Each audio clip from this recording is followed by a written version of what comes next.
Hello friends, welcome to one style cooking. நாம் இன்றைக்கி பார்க்க போகிற ரெசிபி என்னென்னு பார்த்தீங்கன்னா ரொம்பவே சூப்பரான டேஸ்டான கேரட் கூட்டு தாங்க பார்க்க போகிறோம். வாங்க இப்படி ஈஸியாக டேஸ்டியாக செய்யலாங்கிறத பார்க்கலாம். வீடியோக்குள்ளே போகிறதுக்கு முன்னாடி கீழே உள்ள ரெட் கலர் சப்ஸ்கிரைப் பட்டனை கிளிக் பண்ணுங்கள். கூடவே பக்கத்தில் உள்ள பெல் ஐக்கானையும் கிளிக் பண்ணுங்கள். அப்போ தான் நான் போடுற வீடியோ எல்லாமே உடனுக்குடன் உங்களுக்கு தெரிய வரும். வாங்க இப்போ வீடியோக்குள்ளே போகலாம். கேரட் கூட்டு பண்ணுறதுக்கு ஃபஸ்ட்டு ஒரு குக்கரில் கடலைப்பருப்பு சேர்த்துடலாம். கடலைப்பருப்பை பார்த்திங்கன்னா நான் ஒரு 100 கிராம் எடுத்திருக்கேன். இது ஒரு அரை மணி நேரம் நல்லா ஊற வச்சு எடுத்து வச்சுருக்கேன். அதை சேர்த்துக்கோங்க. இது கூடவே கூட்டு வந்து இன்னும் நல்லா டேஸ்ட்டாக அந்த கன்சிஸ்டன்சிலாம் கரெக்டாக வரணுங்கிறதுக்காக ஒரு 2 டீஸ்பூன் போல் பாசிப்பருப்பை கழுவி வச்சுருக்கேன். ஸோ இது வந்து பாசிப்பருப்பு நான் ஊற வைக்கலை, டைரெக்டாக தான் ஆட் பண்ண போகிறேன். ஏன்னா இது சீக்கிரம் நம்மளுக்கு குக் ஆயிரும். இப்போ இதில் தண்ணி சேர்த்துடலாம். பருப்பு முழுகிற அளவு வந்து கொஞ்சம் அதிகமாக தண்ணி சேர்த்துருக்கேன். இந்த கூட்டு வந்து பார்த்திங்கன்னா நீங்கள் கடலைப்பருப்பில் மட்டும் பண்ணலாம், இல்லை நீங்கள் பாசிப்பருப்பில் மட்டும் பண்ணலாம். நான் ரெண்டுமே சேர்த்து செய்ய போகிறேன். ஒரு 1/4 டீஸ்பூன் போல் மஞ்சள் தூள் சேர்த்துடலாம். கூடவே 2 பூண்டையும் சேர்த்துக்கோங்க. இப்போ நம்ம குக்கரை மூடி வச்சிடலாம். குக்கர் மூடி ஒரு 5 விசில் வரைக்கும் வைக்கலாம். ஏன்னா அப்போ தான் நம்மளுக்கு இந்த கடலைப்பருப்பு எல்லாமே பார்த்திங்கன்னா நம்மளுக்கு நல்லா குக் ஆகும். பாருங்கள், 5 விசில் அடிச்சிருச்சு. ஸோ இந்த பருப்பு நல்லா வெந்திருக்கு பாருங்கள். ஸோ இந்த பாசிப்பருப்பு வந்து நல்லா வெந்திருக்கும். இந்த கடலைப்பருப்பு வந்து நம்மளுக்கு கொஞ்சம் கடித்து சாப்பிட்ற மாதிரி இருக்கும். இந்த கன்சிஸ்டன்சி தான் கரெக்டாக இருக்கும்.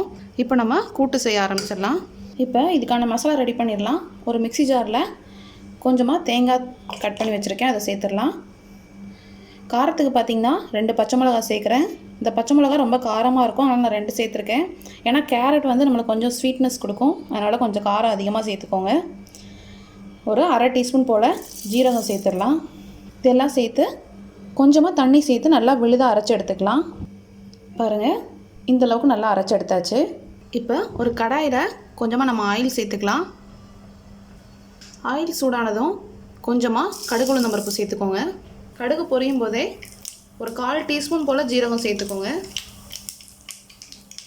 2 வரமிளகாவை இந்த மாதிரி கிள்ளி சேர்த்துக்கலாம்.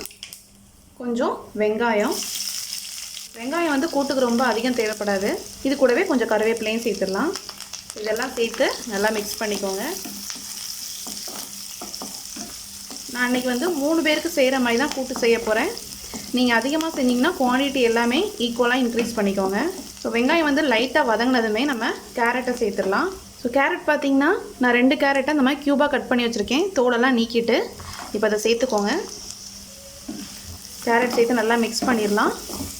கேரட் வந்து நம்மளுக்கு குக் ஆகிறதுக்கு கொஞ்சம் டைம் எடுக்கும். நம்ம பருப்பு கூடயே நீங்கள் பாசிப்பருப்பு போட்டு கூட்டு செஞ்சிங்கன்னா நீங்கள் கேரட்டையும் அது கூடயே சேர்த்து மொத்தமாக ஒரே டைம்லேயே நம்ம வேக வச்சு எடுத்துடலாம். ஸோ நம்ம கடலைப்பருப்பு சேர்த்துருக்கிறதுனால நம்ம கேரட்டை தனியாக வதக்கிக்கிறோம். இப்போ இந்த கூட்டுக்கு தேவையான அளவு உப்பு சேர்த்துடலாம். உப்பு சேர்த்து நல்லா மிக்ஸ் பண்ணிக்கோங்க. இந்த கேரட் வந்து ஒரு நிமிஷமாவது இந்த எண்ணெயிலே நல்லா வதங்கணும். அப்போ நம்மளுக்கு சீக்கிரம் நம்மளுக்கு வந்து குக் ஆகிடும். இது 1 நிமிஷம் மட்டும் நல்லா வதங்கட்டும். இப்போ கேரட் பார்த்திங்கன்னா நல்லா வதங்கியிருக்கு. இந்த ஸ்டேஜில் நம்ம இந்த ஆயிலே பார்த்திங்கன்னா கொஞ்சமாக பெருங்காயத்தூள் சேர்த்துக்கலாம். ஸோ நம்ம பருப்பெல்லாம் சேர்த்துக்கிறதுனால கொஞ்சம் பெருங்காயத்தூள் சேர்த்துக்கலாம். இந்த ஸ்டேஜில் நம்ம வேக வச்சு வச்சுருக்கோம்ல பருப்பு, அதை ஆட் பண்ணிடலாம். பருப்புக்கு தண்ணி வந்து கரெக்டாக சேர்த்ததுனால கரெக்டாக வந்திருக்கு பாருங்கள். நீங்கள் எவ்வளோ எக்ஸ்ட்ரா தண்ணி இருந்தாலும் நீங்கள் இது கூடவே சேர்த்துருங்க. ஏன்னா நம்மளுக்கு கேரட் வந்து வேகிறதுக்கு தண்ணி தேவைப்படும். இதோடையே கொஞ்சமாக குக்கரை கொஞ்சம் அலசி தண்ணி சேர்த்துக்கலாம். பாருங்கள், இதுதான் தண்ணி கரெக்டான ஸ்டேஜு. நம்ம கேரட் எல்லாம் வெந்து தேங்காயெல்லாம் அரைச்சி சேர்க்கும்போது நம்மளுக்கு கரெக்டாக வரும். இப்போ ஒரு மூடி போட்டு நல்லா ஒரு 3 நிமிஷம் வரைக்கும் நல்லா குக் பண்ணலாம். அந்த தண்ணியெல்லாம் வற்றி கேரட்டெல்லாம் நல்லா வெந்து வந்துடும். இப்போ 3 மினிட்ஸ் ஆகிடுச்சு, ஓப்பன் பண்ணி பார்த்துடலாம். பாருங்கள், இந்த பருப்பு இந்த கேரட் எல்லாம் சேர்ந்து நல்லா குக் ஆகிடுச்சு. இப்போ இந்த ஸ்டேஜில் நம்ம அரைச்சி வச்ச தேங்காய் மசாலாவை சேர்த்துடலாம். ஸோ தேங்காயெல்லாம் சேர்த்து நல்லா மிக்ஸ் பண்ணிக்கலாம். தேங்காய் சேர்த்து நம்ம ரொம்ப குக் பண்ண வேண்டாம், ஒரு 2 நிமிஷம் மட்டும் நல்லா குக் பண்ணால் போதும். நம்மளுக்கு அந்த கரெக்டான கன்சிஸ்டன்சி வந்துடும். ஸோ இந்த டைமில் உப்பு காரம்லாம் செக் பண்ணி பார்த்துக்கோங்க. மறுபடியும் இதை மூடி வச்சு ஒரு 2 நிமிஷம் மட்டும் குக் பண்ணிக்கலாம். இப்போ ஓப்பன் பண்ணிடலாம். பாருங்கள், அந்த தண்ணியெல்லாம் வற்றி நம்மளுக்கு அந்த கூட்டு நல்லா ஒன்றா சேர்ந்து வந்திருக்கு பாருங்கள். இதுதான் கரெக்டான கன்சிஸ்டன்சி. இந்த ஸ்டேஜில் நம்ம அடுப்பை ஆஃப் பண்ணிவிட்டு கொஞ்சமாக கொத்தமல்லி இலை தூவிடலாம். சூப்பரான நம்மளோட கேரட் கூட்டு கடலைப்பருப்பு யூஸ் பண்ணி சூப்பராக மணமாக டேஸ்ட்டாக செஞ்சாச்சு. உங்களுக்கும் இந்த கேரட் கூட்டு ரொம்ப பிடிச்சிருக்கும்னு நினைக்கிறேன். நீங்களும் உங்கள் வீட்டில் இந்த ரெசிபி கண்டிப்பாக ட்ரை பண்ணி பாருங்கள். இந்த ரெசிபி பிடிச்சிருந்துச்சுன்னா நம்ம சேனலில் லைக் பண்ணுங்கள், ஷேர் பண்ணுங்கள், சப்ஸ்கிரைப் பண்ணுங்கள். மறக்காமல் கமெண்ட் பண்ணுங்கள். தேங்க்யூ.